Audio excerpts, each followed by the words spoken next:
RMC, le grand oral des grandes gueules. Avec Bernie Bonvoisin, chanteur et leader du groupe Trust. Bonjour Bernie. Bonjour. Merci d'être avec nous. Un petit extrait simplement pour donner une idée, oui, tout de suite, de la pêche du dernier Trust. Je cherche, ce qui me traverse me bouleverse. Je cherche, ce qui me traverse me bouleverse. Déjà servi, extrait du dernier album de Trust, Le Même Sang. Oui, retour aux sources. Est-ce que c'est bien raisonnable, Bernie, à 61 ans, de chanter comme si vous aviez 20 ans, antisocial, police, milice? Qu'est-ce qui se passe? J'ai une boîte noire. Non, voilà, les choses sont comme ça. Il y a pas. Il était temps de reprendre la plume, il y avait de la colère, il y avait de l'énervement, il y avait puis envie de nous, mettre des coups de boule. on revient tous les 10 ans, quoi. Donc, voilà. C'était la date. On a enquis une tournée en décembre 2016, mais sans savoir où ça nous porterait. On était là aussi, bon voilà, on va jouer 2-3 mois. En fait, on a joué 1 an. Plein partout. C'était plein partout, 2 mois avant les dates. Et voilà. Et puis entre tout ça, en avril, on a fait un album, on a enregistré un album. On a voulu le faire à l'ancienne, c'est-à-dire qu'on a répété, on a enregistré ça dans une salle des fêtes à Saint-Cyr-sur-Gironde. On s'est posé là 15 jours, on a composé, on a fait 18 titres, on a enregistré 13 en 3 jours. On a joué live, avec le son fort et tout. Mais comme ça se faisait il y a 30 ans, quoi. Hein. Mais vous dites tous les 10 ans, Trust se retrouve, et je vous ai entendu dire finalement un groupe de musique, c'est comme une histoire de couple. Donc vous, tous les 10 ans, le couple se retrouve. Oui, voilà, c'est parce que souvent les gens disent alors vous êtes séparés et tout. Voilà, c'est un peu comme une histoire de couple, c'est-à-dire qu'il y a des hauts, il y a des bas, et des moments ça roule, des moments c'est moins. Et pour que ça continue à fonctionner, il faut à un moment donné vous mettre à distance et vous retrouver ensuite tous les 10 ans. Oui, je pense qu'il faut que ce soit vivant. Enfin voilà, qu'on est dans un truc. Il n'y a pas de triche avec Trust? Ah non, en tout cas, voilà, franchement, on est un groupe de rock'n'roll, on fait des concerts, après. Ouais, parce qu'il y a des groupes anglo-saxons ou des grands groupes qui se remettent ensemble. Qui se reforment. Et on se dit, c'est du business, ils se détestent. C'est pas du business. Si on voulait faire du business, on enquille une tournée et on se contente de surfer sur les golds qu'on a, parce qu'on en a quelques-uns quand même. Et puis voilà. Mais on prend pas le risque de faire un album dans ces conditions-là. Vraiment en ouvrant le truc en plus, puisqu'il y a énormément de titres avec des backs, chose qu'on n'a jamais faite. Qu'est-ce que vous appelez des backs? On a 3 choristes maintenant sur scène, mais vraiment live. D'aller chez Edith Piaf, de faire des trucs sur des bases latino. Enfin voilà. Mais où est-ce que vous trouvez vous l'énergie? Je vous donnez votre âge, je suis désolé. Oui, non, il n'y a pas de problème. Moi, j'ai pas de problème. Mais vous l'assumez. D'où vous l'apuisez cette énergie? Écoutez, ça, je pense que c'est une loterie, quoi. Il y a des gens de 18 balais qui n'ont pas de patate, et moi j'ai une patate de forain à 60 piges, voilà. Mais du coup, moi, ça me pose un petit problème que vous ayez encore la patate à 61 ans. J'ai adoré votre album, et à 20 ans, on allait au bal et on se mettait des coups d'épaule sur Trust. Mais là, je vais avoir du mal, quoi. Ça va commencer d'être compliqué pour moi. Faut faire des étirements. Non, c'est super. Moi, je retrouve, un peu. Moi, j'allais au bal, quoi. Donc, antisocial, c'était un moment dans la soirée particulier, quoi. Hein. Fallait y passer, quoi. Hein. Et il y avait une espèce de joute des jeunes coqs autour de votre chanson, et je retrouve dans cet album quelque chose ça ressemble vraiment, quoi. Oui, il y a un truc. J'adore Tête de liste, par exemple. C'est Fils de pute. Fils de pute, Tête de liste. Il n'a pas osé. On a toujours été un peu frustrés. On n'a jamais retrouvé dans les albums précédents le son qui était le nôtre. Et en même temps, on avait une idée du son qui était celle que nous a apporté Mike Fraser, puisque l'album a été mixé par Mike Fraser. Et donc, on avait toujours une frustration, parce que quand tu es en studio, tu es séparé, tu refais les prises et tout. Là, on a tout fait ensemble. Le groupe était dans une énergie à ce moment-là, et c'était d'arriver à capter ça. Alors, puisque Didier a cité le titre, et si vous nous rejoignez maintenant, on avait passé un petit extrait tout à l'heure, je dois avouer que c'est peut-être avec Démocratie l'un des titres les plus forts, qui cogne. Mais on réécoute un petit extrait de Fils de pute, Tête de liste. C'est parti. Républicain et belliciste, sans loyauté et socialiste.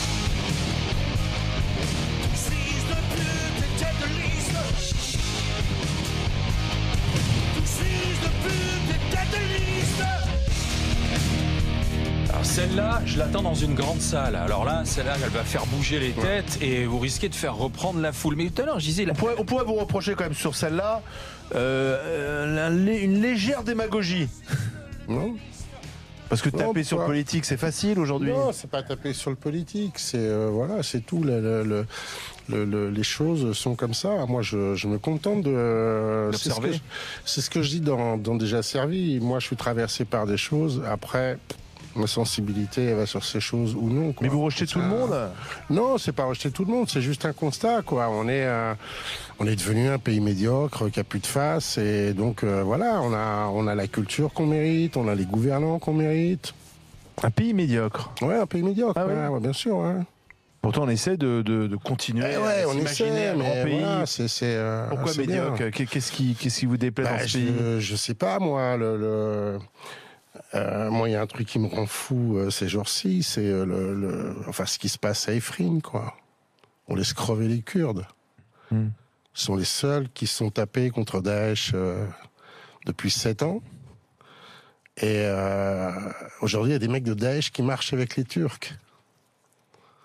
C'est voilà. Et personne ne dit rien, personne ne s'insurge là-dessus.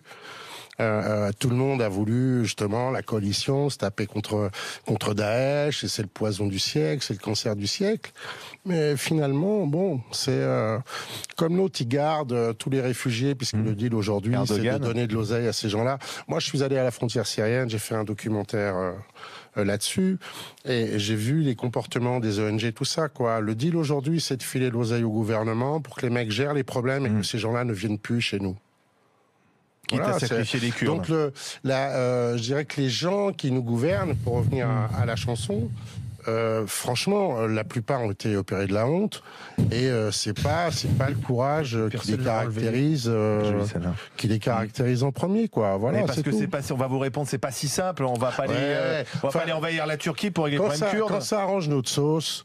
C'est simple, c'est-à-dire que en effet, moi je peux vous retourner le truc, c'est hyper simple de dire ah putain, Bachar al-Assad, faut qu'il passe devant un tribunal, hein, parce qu'il tue son peuple.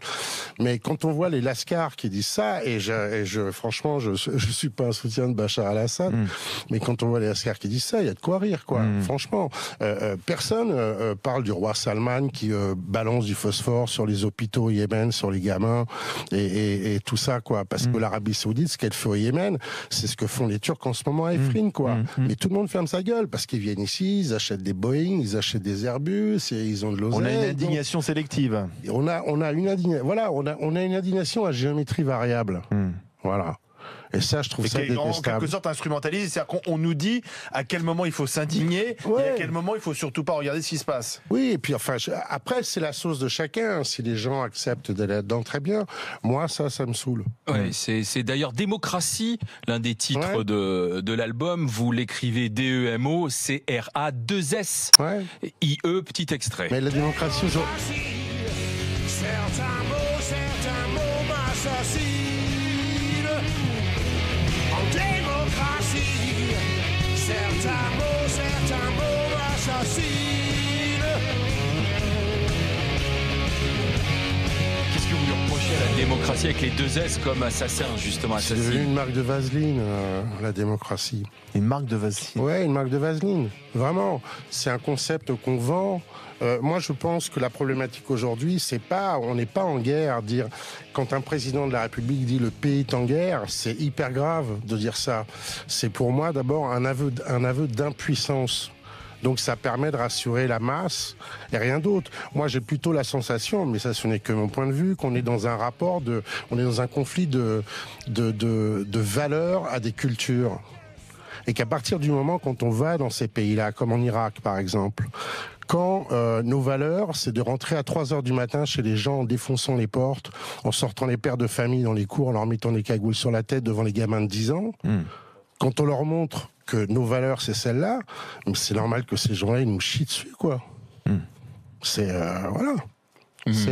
Et après, nous on dit non, mais c'est la démocratie, la démocratie. Putain, c'est ça la démocratie, mais gardez-la, on n'en veut pas. Oui, mais ça veut pas dire que vous ne justifiez pas les attentats qu'il y a eu sur notre sol. Hein. Non, Parce du que là, tout. d'un coup, je dis, mais qu'on ait fait une connerie, que les Américains aient fait une connerie en Irak. Non, je parle de valeur. Non, mais c'est sur ces histoires-là aussi, c'est important à un moment. À chaque fois, on parle du mal.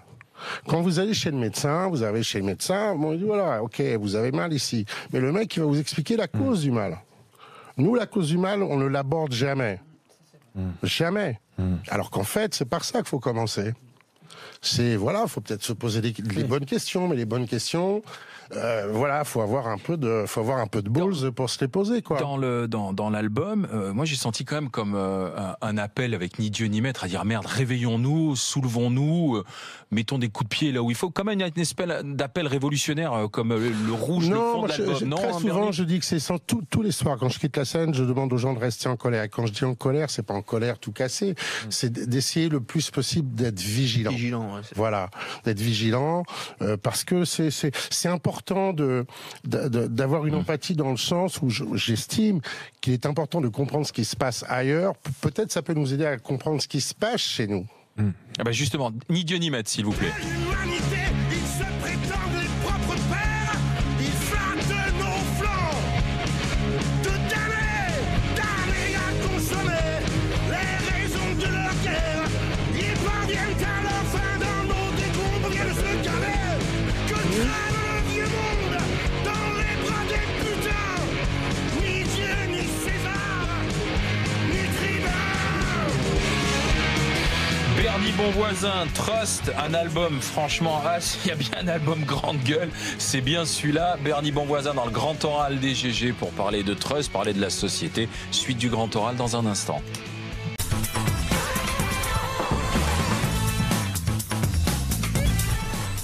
Bernie Bonvoisin est dans le grand oral des GG, le dernier album avec Trust dans le même sang. Et ben justement, le titre éponyme, comme disait l'autre. On ne fait que qu'on riche, Obama et la bitch, mais nous avons toujours les pieds dans le même sang. L'antidote à la haine reste le discernement, mais nous avons toujours les pieds dans le même sang. Monsieur Étienne Lebig et ensuite Zora. Moi j'ai adoré l'album, mais bon, donc on en a déjà beaucoup parlé. Moi je voulais juste rappeler que vous n'étiez pas que un musicien et que quelqu'un qui écrit, vous avez aussi fait des films. Oui. Vous avez là, j'apprends que vous avez fait un reportage. Et moi j'aime bien depuis toujours le côté du créateur, quoi, qui il écrit. Quand il écrit pas, il fait de la musique, et quand il fait pas de musique, il fait des films, comme s'il y avait un besoin je suis un curieux de faire des trucs. J'ai besoin d'aller voir. J'essaye toujours, alors parfois j'y arrive, d'autres fois j'y pas vraiment, mais j'essaie toujours d'harmoniser ce que je fais avec ce que je pense. Voilà. Donc, en effet, je suis allé à la frontière syrienne parce que j'avais envie d'aller voir la perception des gamins et de voir si là-dedans il restait de la lumière, et il y a de la lumière. Donc voilà, je fais ça pour France 2, envoyé spécial et LCP. Et voilà, c'est des expériences, c'est des choses qui vous ont marqué. Ah ouais, moi il y a ma vie avant le Liban, il y a ma vie après là. Zora Habitant. Alors moi j'ai écouté votre album. Alors le rock n'a jamais été mon univers musical, c'est comme ça. Mais néanmoins je vous connais, hein, évidemment. J'ai un mari qui était fan qui l'est toujours d'ailleurs. Néanmoins j'ai écouté votre album et c'est vrai que j'ai trouvé un vrai engagement, ce que j'aime, quoi, une grande gueule qui mâche pas ses mots.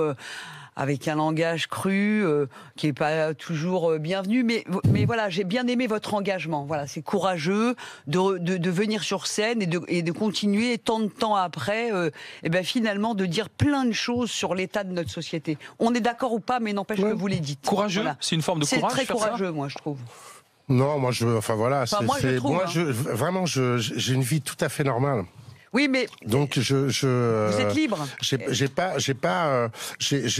la possibilité tous les soirs de monter 2 heures sur scène et de parler à tout un tas de gens, mais une fois que ça s'éteint, je redescends. Mais quoi. où sont les chanteurs engagés, les chanteurs libres, les groupes engagés, les groupes libres? Vous chantez Ni Dieu ni Maître, c'est un clin d'œil à Léo Ferré, clin d'œil à l'anarchiste, mais où sont-ils aujourd'hui? Il y a quelques rappeurs quand même.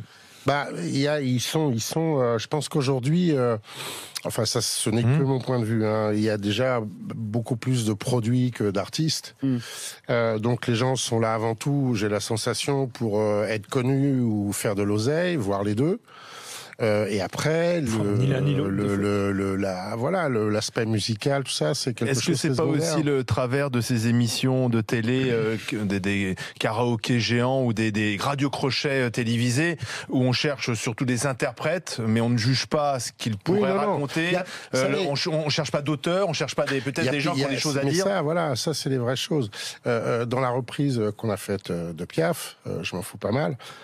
Moi, quand j'ai lu ce texte, mais plus personne n'écrit comme ça. Ouais. C'est un texte absolument magnifique et en même temps dans son écriture qui a tombé par terre. Ah, justement, est-ce que votre public, il y a un public très jeune dans vos concerts? Oui, on a les enfants des premiers fans. On a 3 générations. Ah d'accord, quand même, ouais. Okay. De gens, quoi. D'accord. Donc voilà. Il y a un autre rocker qui est sur scène en ce moment, c'est Bertrand Cantat. Est-ce que c'est sa place? Moi, je n'ai pas de... Là-dessus, je ne m'exprimerai pas. J'étais comme frère et sœur avec Marie. Donc, je ne parle pas de ça. Pourquoi? Parce que vous avez peur de dire des choses qui... De dire des choses pas bien. Voilà. Pas bien, c'est-à-dire? Ah, mais on savait pas que vous aviez un lien fort avec Marie Trintignant. Si. Pourtant, c'est là où il y a des manifestations. Il y a l'artiste aussi que vous êtes. Et c'est qui? C'est l'ami qui peut parler? C'est l'artiste? Parce que Cantat, il dit, moi, j'ai purgé et je veux simplement le droit à la réinsertion. Oui, enfin, voilà, il peut imaginer que les choses peuvent se passer comme... que sa vie redevienne comme ce qu'elle était avant ça, quoi. Je pense, moi, c'est ce qu'il aimerait, c'est comme ça que je le... Et c'est pas possible, en fait. Entre deux... non. Enfin... Le mec avec les gonzesses et les blacks, hein, quand même. Hein Ça vous fait monter la rage, ça? Non, mais l'histoire avec Marie, c'est un truc... c'est d'une violence inouïe. Pourriez-vous retrouver dans un même festival que Cantat, franchement? Non, je pense pas, non. Puis c'est peut-être pas souhaitable, enfin voilà, quoi. Mais... Oui. C'est pas souhaitable que vous vous rencontriez? Oui, non, voilà, c'est pas... Enfin, c'est un point, alors, ça me saoule de parler de ça. Je ne peux plus voir, par exemple, les films avec Marie. Alors que pour moi, j'ai récemment Arte a passé Série Noire, qui pour moi est un film, c'est un film de Corneau, hein, avec Devers, qui est certainement un des plus grands films français. Plus grands films français. Je zappe. Vous l'avez connu longtemps? Ah ouais, très longtemps. Ouais. Donc l'avoir sur un écran, ça vous blesse. Oui, voilà. Et puis c'est tout le truc. Comment c'est les circonstances surtout de. Et puis voilà, les circonstances. Moi, j'étais en contact avec des gens qui étaient sur place. J'ai une excellente amie qui était maquilleuse sur le film et tout. Enfin voilà. Vous connaissez l'histoire? Ouais, je connais bien l'histoire. La vraie histoire. Il y a une autre aussi vedette qui nous a quittés, c'est Johnny Hallyday, avec des funérailles incroyables. Ça vous a surpris qu'il y ait autant de ferveur au moment de la disparition de Johnny? Non, Hallyday, c'est un monument, quoi. Nono a joué avec Hallyday, votre guitariste historique. Ouais, Nono a joué très longtemps. Non, ils avaient une relation très très proche. Maintenant, c'est Dallas, hein, vous avez vu. C'est dès qu'il y a de l'oseille, hein, c'est obligé. C'est obligé, ça? Non, mais voilà, c'est obligé, ça? Non, c'est pas obligé. Ouais. Mais en tout cas, très souvent, c'est comme ça, quoi. Ça vous afflige, ça vous dégoûte?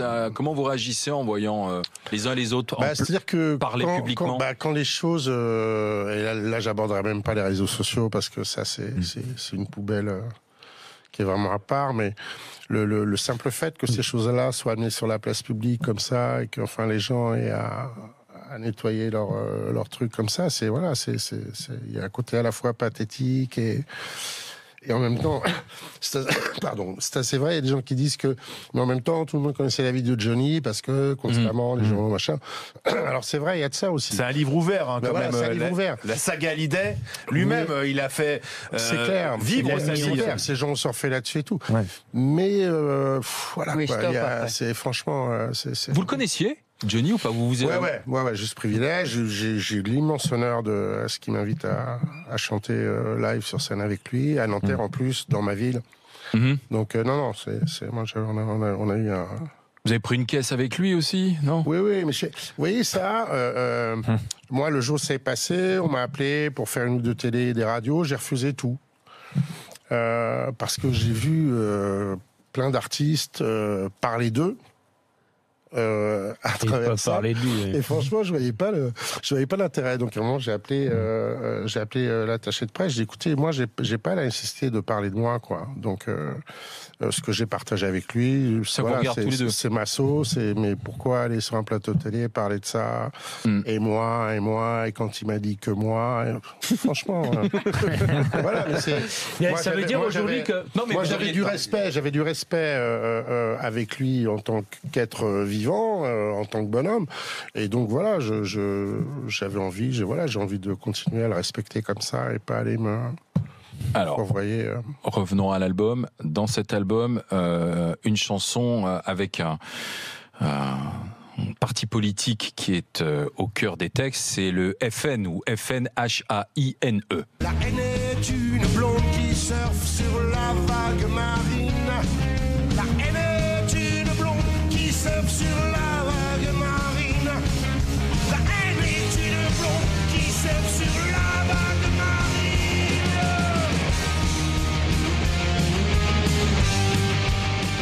Alors, c'est la chanson contre le FN, chanson militante, Bernie Bonvoisin.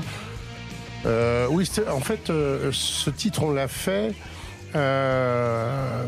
quelques mois avant les élections, où il y avait cette espèce d'hystérie. Ça y est, ils arrivent, ils vont passer tout. Moi, j'ai jamais cru, mais et donc, mais comme on l'avait fait dans les années 80-90, quand certaines villes du Sud ont été prises par le Front National, et que tous les artistes ne voulaient plus aller jouer dans ces endroits, mais aller jouer à 20 km, ce que je trouve totalement stupide. Nous, on est allé jouer dans les villes. Parce que c'est à ce moment-là qu'il faut aller... c'est-à-dire qu'on passe notre vie à dire qu'on est debout, mais enfin, on est plus souvent, tout le monde se couche, quoi. On est plus souvent à genoux que debout. Et à un moment, c'est debout, t'es debout. Donc comme on est allé jouer dans les villes du FN quand elles ont été prises dans ces années-là, là, on s'est dit, voilà, et c'est important qu'il y ait un positionnement parce que, voilà, quoi, il y a un truc. Et c'est pas de dire ceci, cela, c'est juste que les gens aient une simple réflexion sur avant de glisser un bulletin dans une urne, essayer d'avoir une réflexion sur ce que ça génère. Aussi, pourquoi les Français aujourd'hui votent Front National aussi, Bernie, c'est que parce que il y a puis quelque part c'est compréhensible. Je dis pas qu'ils ont raison. Mais quand on voit les lascars qu'il y a eu précédemment, mais en même temps, bon, ce qu'avait dit Mitterrand, après moi, le règle des comptables. Hein, donc aujourd'hui, un pays c'est géré comme une multinationale. Et alors Macron, vous le regardez, qu'est-ce qui vous inspire, Emmanuel Macron? Macron, on voit que le mec, il a pas peur, quoi. C'est-à-dire que quand il se tape avec Poutine sur les sanctions, quand il va au salon du livre, il va pas sur le stand de la Russie, quoi. Et à mon avis, Poutine, quand il a vu ça, il a dû se chier dessus grave. Non, mais on est dans le ridicule total, quoi. Non, mais voilà. Les mecs, ils font des sanctions, il va pas au stand de la littérature russe. Des pauvres écrivains russes, d'ailleurs, qui sont pour rien, tout ça. Ils ont été en panique totale au Kremlin. Voilà, si c'est tout ce qu'on est capable de faire, franchement. Cela dit, vous aviez voté ou pas à la dernière élection, au deuxième tour? Vous avez fait un bras d'honneur? Honnêtement, au premier tour, j'ai voté Mélenchon. Ouais. Et au deuxième tour, je me suis abstenu. Voilà. Ah, c'est quoi vous dites? Ça me regarde pas? Non, c'est pas que ça me regarde pas. Moi, je ne crois pas, mais alors pas une seconde. Mon idée là-dessus, je pense que l'extrême droite française, c'est traditionnellement entre 5 et 10%, mais ça, c'est depuis que le monde est monde, depuis que la France est France. Après, cette idée que ces gens-là puissent arriver, franchement, ils sont trop crétins, quoi. Donc c'est pas. Voilà, c'était plus que 10%.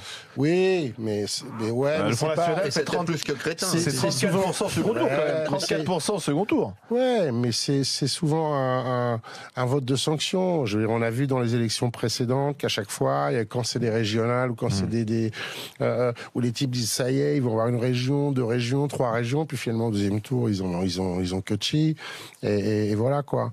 Donc c'est pas. Vous avez voté Mélenche. Vous êtes un insoumis. Vous suivez les insoumis. Vous avez pris votre carte chez les insoumis. Non, du tout. Mais ça vous plaît? C'est la sensibilité. Il y a des choses. Moi, j'aime l'idée que l'humain redevienne au centre des choses. Voilà, j'aime cette idée-là. Parce que je pense que, c'est l'essentiel dans tout ça. C'est encore une fois et toujours les gens. Donc voilà, mais que justement cette considération-là aujourd'hui, elle n'existe plus, mais en même temps, elle n'existe plus et en même temps, c'est aussi, on est aussi fautif de ça. C'est-à-dire que à partir du moment où on lâche l'affaire, qu'on milite plus, qu'on s'implique plus dans les choses. Pourtant, il y a les réseaux sociaux aujourd'hui qui font que les humains sont connectés, interconnectés. Ouais, mais les réseaux sociaux, ils servent à quoi? À décharger de la haine derrière des prête-noms et voilà. C'est pas. C'est pas votre truc, ça. Non. Je vous ai cherché d'ailleurs sur Twitter. Je dis tiens, je vais regarder si Bernie est sur Twitter. J'ai été sur Twitter au début. J'ai été sur Twitter, je sais pas, 2-3 semaines. Ça m'amusait d'envoyer des trucs à Wauquiez, de lui dire qu'il fallait qu'il s'achète une jupe ou qu'il se donne en blonde. Mais voilà, après, à un moment, j'ai lâché l'affaire. Et voilà, ça n'a aucun intérêt. Vous avez démissionné. Ça n'a aucun intérêt. Enfin, quand il s'achète une jupe. Je trouve ça, comme je suis pas du genre à filmer ce que je bois, ce que je mange et le poster directement. Voilà, donc. Ça manque de chaleur, tout ça. La chaleur, il y en a un passage dans l'album, ça s'appelle Caliente, s'il vous plaît.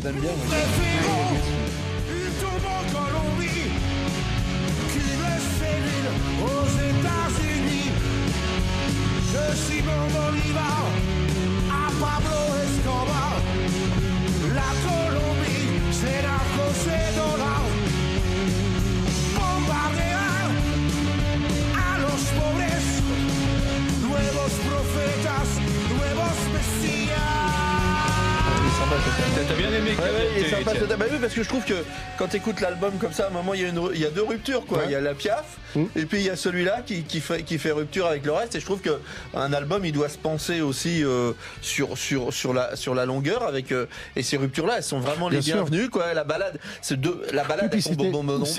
intéressant de faire ça parce que c'est totalement et une écriture et des lignes de chant qui ne nous sont pas du tout mais communes quoi. Donc c'est intéressant d'avoir aussi d'aller voir un peu de quoi ça. Et moi j'ai été surpris par les chœurs justement. Enfin j'ai été surpris parce que je m'y attendais pas. Et c'est vrai que ça donne une chaleur particulière. Il faut venir les voir sur scène. La particularité de Trust et ce qui fait que c'est des textes engagés et que les gens s'approprient, c'est que c'est du rock où on comprend les paroles quoi. Aussi. Parce que du rock où on comprend les paroles, ça reste rare quand même quoi. C'est vrai, là vous y teniez, Bernie. C'est vrai oui, enfin voilà, il y a eu un traitement, mais en même temps, on n'a pas eu de consigne là-dessus. C'est-à-dire que c'est aussi le fruit, encore une fois, du mixage de ce qu'a fait Mike Fraser. Et c'est vrai que. Vous irez parler de l'album dans des émissions comme celle d'Ardisson ou de Laurent Ruquier ou pas? Si on m'y invite, moi, j'ai pas de problème. Il a pas peur, je pense, de Christine Angot. Non, vous adore, je pense. Vous savez, honnêtement, moi, je vais vous dire comment je prends ça. Je le fais, c'est pas la phase que j'aime le plus. Mais donc, franchement, quand je vais quelque part, j'y vais, mais détendu, quoi. C'est-à-dire que si à un moment ça me saoule, je me lève, je m'en vais. Mais là, vous avez passé un bon moment avec nous. Super. Mais là, j'avais la sens, enfin, j'espérais qu'on puisse aller au bout, parce que je sais pas si vous vous souvenez, la dernière fois qu'on s'est vu, c'était au Virgin Megastore. Ah oui, on a démarré l'émission et il y a eu une alerte à la bombe. Exactement. Et il y avait Yann Kefelec et Guy Bedos qui étaient là aussi. Et on s'est retrouvés sur les Champs-Élysées au milieu, évacués par les forces de l'ordre, parce qu'il y avait une alerte à la bombe. Absolument. Le Virgin Megastore qui n'existe plus d'ailleurs depuis. Il a sauté quoi. Non, il s'est rien passé. Dans tous les cas, Bernie, merci d'être passé. Merci à vous. Par les GG et écoutez cet album, achetez-le, c'est un vrai bonheur pour ceux qui sortent, pour ceux qui aiment le rock. Il sort le 30 mars. C'est pas ton cas, je crois. Non, pas du tout. Merci Bernie.